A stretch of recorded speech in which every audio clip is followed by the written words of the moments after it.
T-Man 978 Chill Review. Hello everyone, T-Man 978. Right now I'm reviewing Marvel Legends Spider-Man series Scorpion. This is part of Molton Man Build-A-Figure wave from Spider-Man Far From Home and whatnot. But here's the packaging.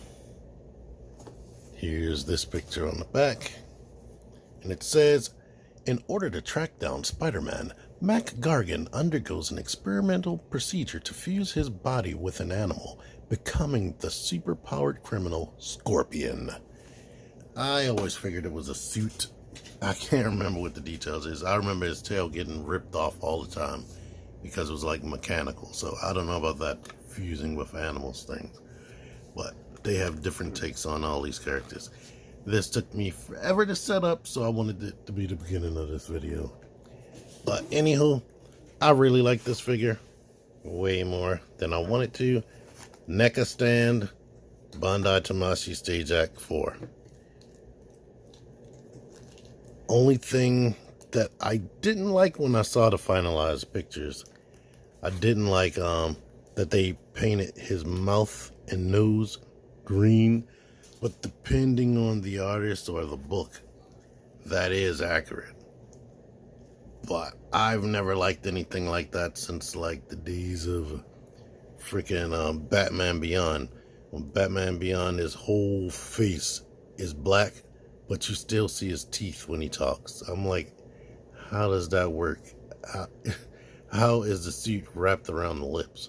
Does he paint his mouth every time he puts on the suit? I don't know, but it doesn't bug me as much in person. There you are. As you can see, he's using like a marbly green a little bit in most of the plastic. It's mostly solid, mostly unpainted as well.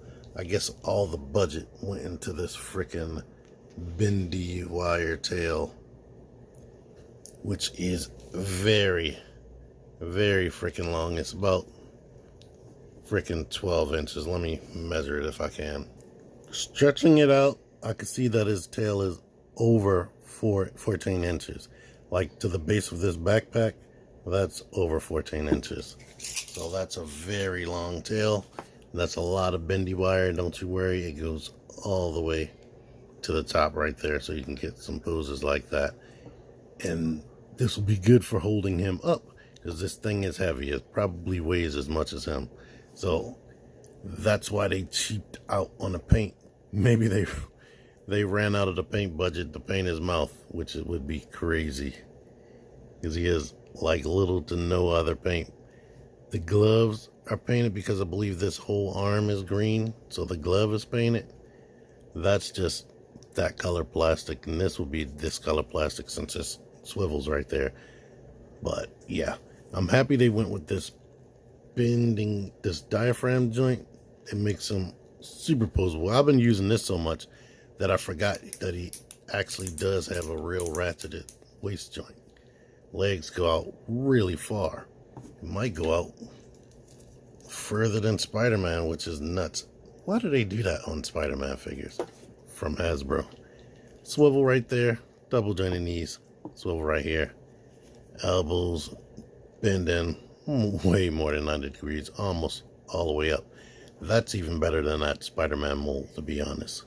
And I just reviewed Iceman, and I was like, I remember this bending more, but it doesn't. So that's crazy. But he does have a butterfly joint, and this is still an awesome figure. He has the one claw hand and the one fist, and the head can look up very far and down a lot. And you get a little tiny bit of wiggle. I wish in the future they've made some improvements with like giving us diaphragm joints and waist joints at the same time for male figures. And you know, the beast thing where he has the ab crunch down here and the diaphragm joint. I hope one step further in the future, even if they gotta charge us a little bit more money, they put a hinge or a neck articulation down here like SH Figure Arts for even better posability, especially for a character like Spider-Man. But in this guy's case, the way his head can look all the way up, that's awesome. So you can stretch this out and have him looking where he needs to look. So I really enjoy this figure a lot. Only problems is this tail, as awesome as it is very unwieldy. It causes him to have major balance problems. I mean, you can get him in a pose, but you definitely have to mess around with that tail to get it in the sweet spot.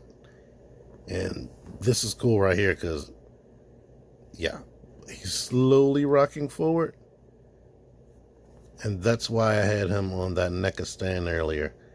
Please note that the Marvel Legends peg holes in their feet are typically a little bit bigger than these NECA stands. So you'll have to put like tissue or something on it, or maybe put some floor polish, but it'll work, as you can see.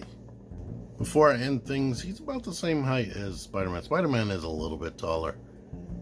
Maybe if I squeeze the legs. Yeah, they're roughly around the same height. They're 6-inch action figures, but there you are. I'm gonna put a link in my description if you want to find this dude on Amazon. I wouldn't suggest paying the price that it is right now, but maybe put it on your wish list. And if you want to help me out when you see the price drop, if it drops, it may drop in the future, come back here and click my link and purchase it through my my Amazon marketplace if you like my channel.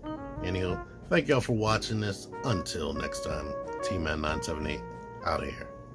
Click the videos, click the videos, baby, click the videos. You should really click these videos.